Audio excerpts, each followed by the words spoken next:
श्री कृष्ण भगवान की जय हो। आज हम सभी भक्तों को निर्जला एकादशी महात्म्य में सुनाते हैं।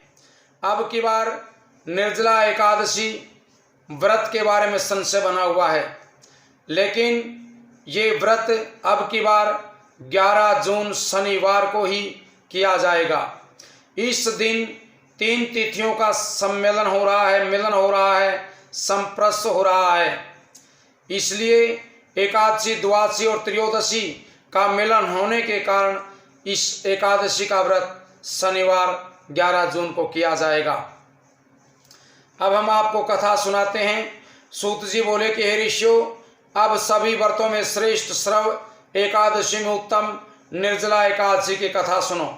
एक बार पांडव पुत्र भीमसेन ने वेद व्यास से पूछा कि महाज्ञानी पितामह, मेरे चारों भाई युधिष्ठिर, अर्जुन, नकुल, सहदेव और माता कुंती, भार्या द्रौपदी एकादशी के दिन कभी भोजन नहीं करते हैं। वे मुझे भी सदा ऐसा करने के लिए कहते हैं। मैं उनसे कहता हूँ कि मुझसे तो भूख सहन नहीं होती है। मैं दान और अनेक प्रकार से भगवान की पूजा आराधना कर सकता हूँ। इसलिए कृपा करके कोई ऐसा उपाय बताइए कि उपवास किए बिना मुझे एकादशी के व्रत का फल प्राप्त हो सके। तब व्यास जी बोले, यदि स्वर्ग भला और नरक को बुरा समझते हो तो ये भीमसेन, दोनों पक्षों के एकादशियों को भोजन मत किया करो। तब भीमसेन ने निवेदन किया कि महामुनि, जो कुछ मैं कहता हूँ वह आप सुनो। यदि दिन में एक बार भी भोजन न मिले तो मुझसे रहा नहीं जाता है। मैं उपवास कैसे करूं? मेरे पेट में वृक्क नामक अग्नि का निवास है। बहुत सा भोजन करने से मेरी भूख शांत होती है। हे पितामह, मैं वर्ष भर में केवल एक ही व्रत कर सकता हूँ। इसलिए आप कृपा करके केवल एक व्रत बताइए जिसे विधि पूर्वक करके मैं स्वर्ग को प्राप्त कर सकूं। वह निश्चय करके मुझे बता दीजिए, जिससे मेरा कल्याण हो। मैं उस व्रत को करूँगा। व्यास जी ने कहा कि भीमसेन, मनुष्यों के लिए सबसे उत्तम वेद का धर्म है, किंतु कलयुग में भी उस धर्म पर चलने की शक्ति किसी में भी नहीं है। इसलिए थोड़े धन, थोड़े कष्ट से होने वाला सरल उपाय जो पुराणों में लिखा गया है वह मैं तुमको बताता हूँ। दोनों पक्षों के एकादशियों में जो मनुष्य भोजन नहीं करते हैं वे नरक में नहीं जाते हैं। वृक्ष मिथुन राशि के सूर्य में ज्येष्ठ महीने के शुक्ल पक्ष में जो एकादशी होती है उसका निर्जला व्रत यत्न पूर्वक करना चाहिए। स्नान और आचमन करने से जलपान वर्जित है। केवल 1 घूंट जल से आचमन करें। अधिक पीने से व्रत खंडित हो जाता है। एकादशी के सूर्य उदय से लेकर के द्वादशी के सूर्योदय तक जल ग्रहण न करें और न भोजन करें तो बिना परिश्रमी सभी द्वादशियों से युक्त एकादशी का फल मिल जाता है। द्वादशी को प्रातःकाल स्नान करके स्वर्ण और जल ब्राह्मणों को दान करें, फिर ब्राह्मणों सहित भोजन करें। हे भीमसेन, इस विधि से व्रत करने जो फल मिलता है वह सुनो। सारे वर्ष में जो एकादशियां आती हैं उन सभी का फल निस्संदेह केवल एक एकादशी के व्रत से प्राप्त हो जाता है।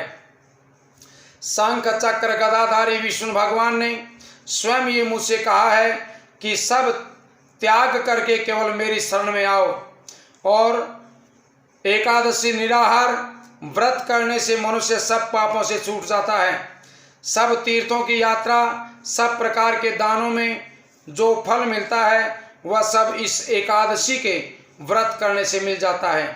कलयुग में दान देने से भी ऐसी सद्गति नहीं प्राप्त होती है। अधिक क्या कहूँ, ज्येष्ठ शुक्ल पक्ष की एकादशी को जल और भोजन न करें। हे वृकोदर, इस व्रत से जो फल प्राप्त होता है उसको सुनो। सब एकादशी व्रतों में जो धन धान्य व आयु आरोग्यता आदि की वृद्धि होती है वे सब फल निस्संदेह इस एकादशी के व्रत करने से प्राप्त हो जाते हैं। हे भीमसेन, मैं तुमसे सत्य कहता हूँ कि इसके करने से अति भयंकर काले पीले रंगों वाले यमदूत, भय देने वाला दंड और फांसी सहित इस मनुष्य के पास नहीं आते हैं। बल्कि पीतांबरधारी हाथों में चक्र लिए हुए मोहिनी मूर्ति विष्णु के दूत अंत समय में विष्णु लोक में ले जाने के लिए आते हैं। इसलिए जल रहित व्रत करना उचित है। फिर जल और गोदान करने से मनुष्य सभी पापों से मुक्त हो जाता है। वैशंपायन जी कहते हैं कि जन्मेजय तब से भीमसेन ये व्रत करने लगे और तभी से इसका नाम भीमसेनी एकादशी भी हुआ।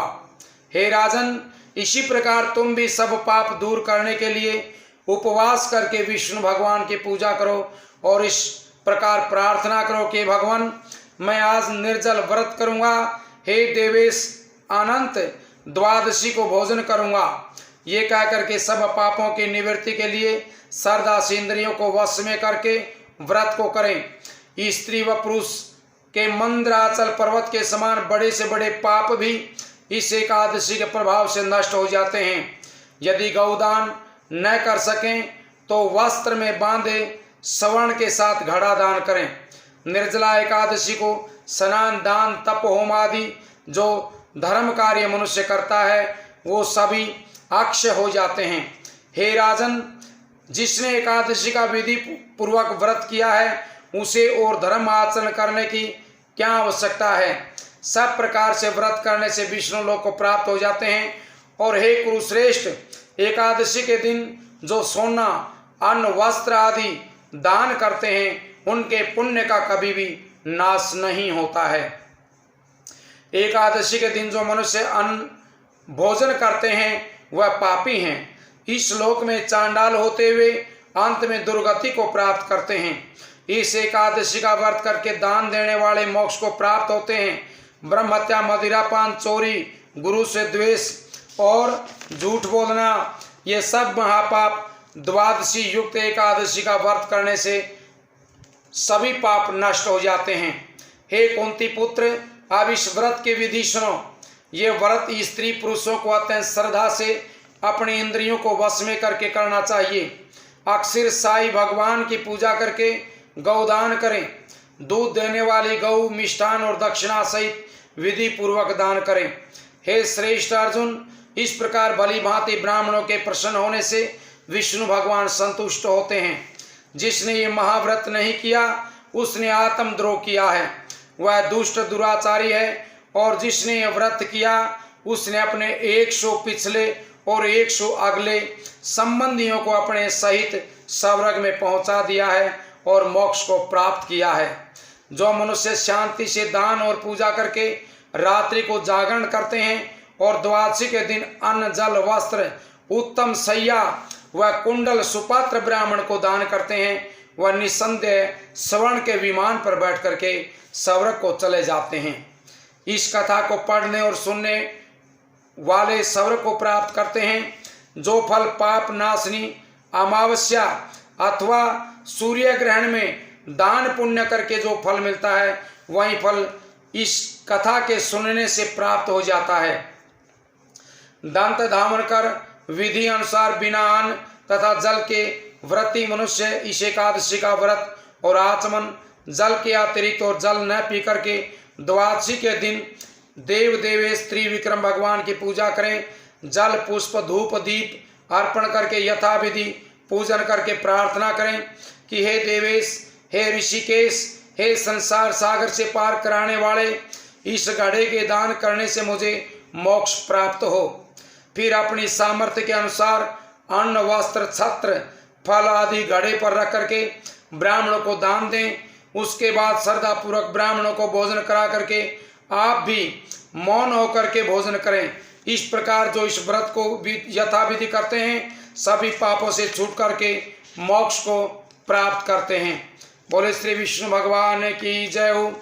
अब कलश में जल, चंदन, पुष्प लेकर के सूर्यनारायण भगवान को अर्घ्य प्रदान करें और सूर्यनारायण भगवान से प्रार्थना करें कि भगवान आज हमें सामर्थ्य दें, शक्ति दें ताकि हम इस निर्जल व्रत को कर सकें। और फिर द्वादशी के दिन यानी जब व्रत का पारण करें उस समय भगवान को ये व्रत का फल अर्पण कर दें और भगवान को प्रार्थना करें कि भगवान आप मुझे अमुक फल की इच्छा प्रदान करें, मेरा कार्य सफल करें। जिस इच्छा के लिए भी आप ये व्रत करते हैं, उस व्रत की पूर्ति के लिए भगवान से प्रार्थना करें। और कथा का रस, ये भजन अपने चैनल पर मिल जाएगा, वो कथा का रस करें और भजन भाव करें। बोले श्री विष्णु भगवान की जय हो।